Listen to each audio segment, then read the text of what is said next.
Magandang araw sa inyong lahat. Ako nga pala, si Nasroan na kamarero.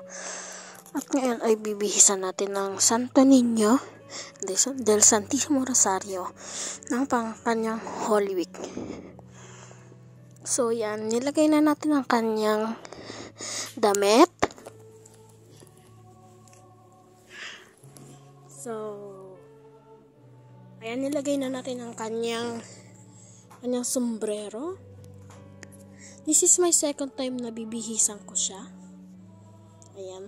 Nahihirapan na po ako dyan. Kaya, pinipilit ko po talaga na ipasok po yan.